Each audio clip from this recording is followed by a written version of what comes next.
1000ಕ್ಕೂ ಹೆಚ್ಚು ಅಧಿಕ ನಿರೂಪಣೆಗಳು ಮಾಡಿರುವಂಥದ್ದು. ಅವರ ಕನ್ನಡದ ಮೇಲೆ ಅವರಿದ್ದಂತಹ ಹಿಡಿತ, ಅವ್ರು ಬಳಸ್ತಾ ಇದ್ದಂಥ ಭಾಷೆ ಕೂಡ ಎಷ್ಟೋ ಜನಕ್ಕೆ ಸ್ಫೂರ್ತಿಯಾಗಿರುವಂಥದ್ದು. ಭಾಷೆ ಅಂದರೆ ಅವ್ರ ಬಾಯಿಗೆ ಕೇಳಬೇಕು.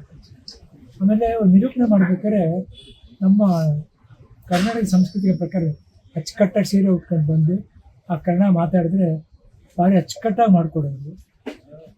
ಅವ್ರ ಬಗ್ಗೆ ತುಂಬ ಗೌರವ ಇದೆ ನಮ್ಮ ಕುಟುಂಬಕ್ಕೆ.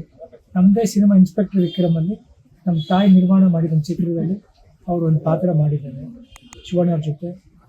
ಈಗ ರೀಸೆಂಟಾಗಿ ನನ್ನ ದೊಡ್ಡ ಮಗನ ಜೊತೆ ವಿನಯ್ ರಾಜ್ಕುಮಾರ್ ಜೊತೆ ರಾಮಾಯಣ ಸಿನಿಮಾದಲ್ಲಿ ತಾಯಿಯಾಗಿ ಮಾಡ್ತಾಯಿದ್ರು. ಅದೊಂದು ಶೂಟಿಂಗ್ ಅವ್ರು ನೋಡಿದ್ದೆ. ಆ ಸಿನಿಮಾ ಕಂಪ್ಲೀಟ್ ಆಯ್ತಾ ಇಲ್ವೋ ನಂಗೆ ಗೊತ್ತಿಲ್ಲ.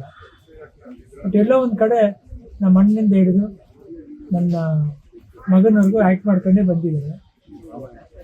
ಅವರ ಒಂದು ಬಾಂಧವ್ಯ ನಮ್ಮ ಕುಟುಂಬಕ್ಕೆ ಆ ಥರ ಇದೆ.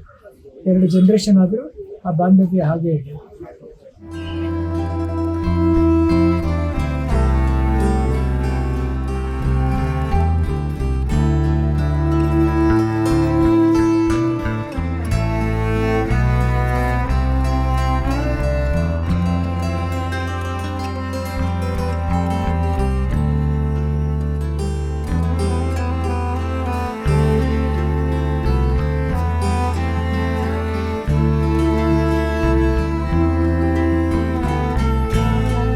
Beat Plus Karnataka.